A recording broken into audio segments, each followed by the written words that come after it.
2023 vai entrar pra história como o ano da nostalgia. Já deixa o seu like pelo novo cenário do canal. Mas a pergunta que fica é, isso é bom ou ruim? Vamos descobrir agora. E foi assim que começou. Oi, meu nome é Débora, eu sou mais conhecida aqui e nas redes vizinhas como Deb Escreve. Eu sou escritora, leitora e cinéfila de plantão. Já que esse é o último vídeo do ano, eu também me sinto nostálgica em relação a esse canal, que começou há tão pouco tempo e já tem vocês, seguidores, que já gostam, que já comentam, que já curtem esse conteúdo. Então, antes de qualquer coisa, muito obrigada! Sua boba! Então, até o fim desse vídeo, eu quero falar um pouco sobre esse conceito de nostalgia, como os estúdios exploram isso para o bem ou para o mal, e dar exemplos de 3 produtos de pura nostalgia que invadiram as nossas telas esse ano. A saber, live action de anime. Então bora comigo, sem deixar de clicar nesse like, nesse botão de inscrição, nesse sininho de notificação, que a cada vídeo que eu vou fazendo fica um pouquinho mais natural pedir esse negócio pra vocês. Vambora! O que é nostalgia? O dicionário de Cambridge define nostalgia como sentimento prazeroso misturado à melancolia, toda vez que pensamos em acontecimentos passados. Por exemplo, quando eu como angu com espinafre, eu inevitavelmente me lembro da minha mãe, que quando eu era pequenininha fazia angu com espinafre pra mim. Beijo, mãe. Uma imagem de angu com espinafre, o cheiro, o gosto, tudo isso vai me remeter àquela época feliz da minha infância. Se eu transpor o universo da comida pro universo dos animes, eu posso dizer que um episódio de Dragon Ball é como se fosse um angu com espinafre. Eu tenho certeza que o Goku ia adorar o angu com espinafre que a minha mãe faz. Se eu botasse aqui na tela agora... Morre, Vegeta! Um orgulhoso Saiyajin! Muita gente aqui vai lembrar das manhãs em que era criança e via o desenho. E não só a memória do desenho em si, mas todas as outras memoriazinhas que se associam a ela. Lá na época que todo mundo via Dragon Ball, eu me lembro que tinha um menino na minha escola que ele desenhava super bem. Aí ele desenhou o Vegeta pra mim. O segundo aspecto da nostalgia que a torna tão poderosa é a fuga. Se a memória tem essa coisa de ativamente nos remeter a bons tempos, a fuga tem essa coisa de ativamente nos tirar de maus tempos. Quando éramos crianças ou até adolescentes, a nossa vida era mais simples. A vida adulta é rotineira, enfadonha, complexa, burocrática. Boring! É óbvio, é natural, é humano buscar um pouco de alívio das obrigações, do tédio da vida adulta. Ressalto que, em doses equilibradas, não tem nada demais em dar uma escapadinha dessa vida adulta. Já o terceiro aspecto da nostalgia é a familiaridade. Ora, somos criaturas de hábitos, nós criamos rotinas, padrões de pensamento, até mesmo movimentos automáticos ao longo dos nossos dias durante toda a vida. Faz sentido, até sob um ponto de vista psicológico e social, que a gente repita esse comportamento em relação ao que a gente consome. Filmes, séries, desenhos, livros, seja lá qual for a mídia que te entretém. Pode ser um pouco esquisito uma pessoa que vai ao cinema ver o mesmo filme 5 vezes. As bilheterias de bilhões dos Vingadores, por exemplo, elas vêm muito também de pessoas que assistem o filme repetidamente. Eu mesma já assisti Friends trocentas vezes e vou contar um segredinho aqui pra vocês. Eu deixo Friends tocando na TV enquanto eu faço os roteiros dos vídeos aqui. Mais uma vez, cabe a ressalva. Equilíbrio é tudo. Vale a pena você entrar em contato com a sua nostalgia e repetir algumas coisas, é claro, mas não deixar de conhecer coisas novas. Outra experiência minha que mostra o poder da nostalgia. Vocês lembram quando anunciaram que Bleach ia voltar? Vocês lembram quando saiu o primeiro trailer daquele arco dos 1000 anos da Guerra Sangrenta? O último do mangá, que não tinha sido feito no anime na época, porque tipo, o anime acabou, aí rolou uma treta, anos e anos e anos depois, pá, voltam a fazer Bleach. Mano, quando saiu o trailer, os estúdios sabiam o que estavam fazendo. O primeiro trailer, depois de anos sem Bleach, eles botaram de cara, aquela bendita música. É aquela música que toca toda vez que o Ichigo lutava e ganhava. É a música da vitória. Eu queria bem uma música da vitória pra mim, sabe? Que nem o Ichigo, toda vez que eu consigo alguma coisa dessa vida. Outra coisa que aquela música me lembra, a bendita cena que o Ichigo vai e luta lá contra o Aizen pela primeira vez. E cara, o Aizen é tão vilão, mas tão vilão, mas tão vilão, que a música para quando o Ichigo não consegue acertar ele. Maravilhoso. Percebe como os 3 fatores, memória, fuga, familiaridade, formam uma combinação poderosa conhecida como nostalgia? Mas não é só eu e você que sabemos disso. Quem mais sabe? Quem mais sabe? Os estúdios. Eu mencionei isso longamente lá naquele meu vídeo sobre a Branca de Neve. Como eu não quero ficar passando raiva aqui até o final do vídeo, eu vou falar logo da produção live action mais problemática que tivemos esse ano. Cavaleiros do Zodíaco. Jesus, que filme ruim!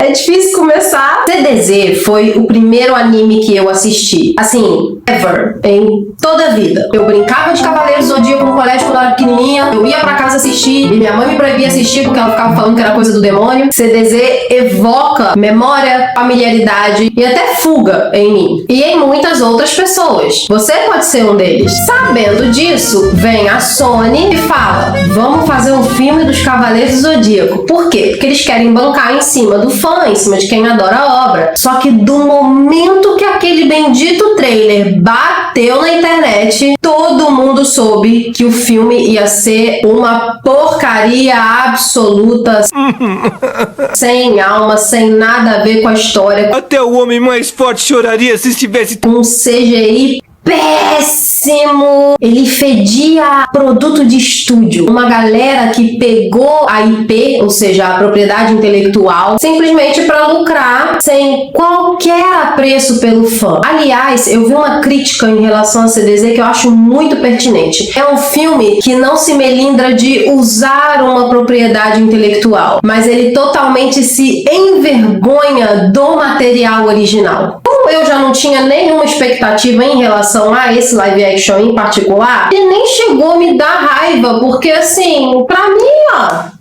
o segundo live action de anime desse ano que eu quero falar é o inverso da moeda. É quando você percebe que sim, é óbvio, o estúdio quer lucrar. Ninguém é contra o lucro. Pelo contrário, é necessário ter dinheiro para que as produções que nós tanto amamos sejam concretizadas. Falei disso, inclusive, no meu último vídeo lá sobre o fracasso da Disney. Os assuntos, eles se conectam aqui nesse canal, é inevitável. Só que dessa vez a Netflix percebeu que eles precisavam fazer algo que tivesse qualidade, que mostrasse o amor ali na produção. Amor mesmo, cara, pela obra. Algo que o tempo todo evocasse o espírito do original. Obviamente, One Piece precisou adaptar muita coisa, porque o universo do Oda, né, o criador do One Piece, é bem loucão.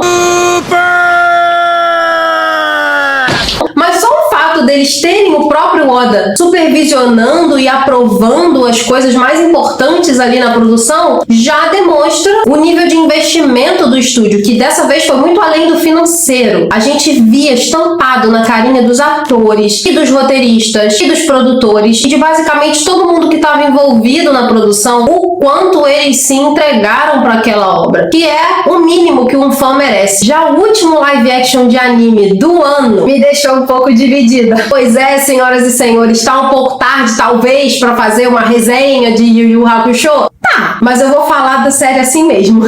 Onde eu fui amarrar meu burro, ora? E desse ponto em diante do vídeo, eu já aviso que vai ter bastante achismo da minha parte. O live action de Yu Yu Hakusho acerta em várias coisas. Acertou na história, contou direitinho ali o que acontece no início da história do seu protagonista, as imagens, a estética, o feeling, a própria música. Tava ok também, na minha opinião. Com algumas ressalvas. O tom da produção também estava ok, no sentido de que me remeteu bastante a Yu Yu Hakusho, mesmo com todas as limitações que eles tiveram. E vale acrescentar que, no caso aqui do Yu Yu Hakusho Brasil, tivemos a nossa dublagem. Que bando de Zé Ruela. O que me ajudou a reforçar a nostalgia durante a experiência de ver o live action.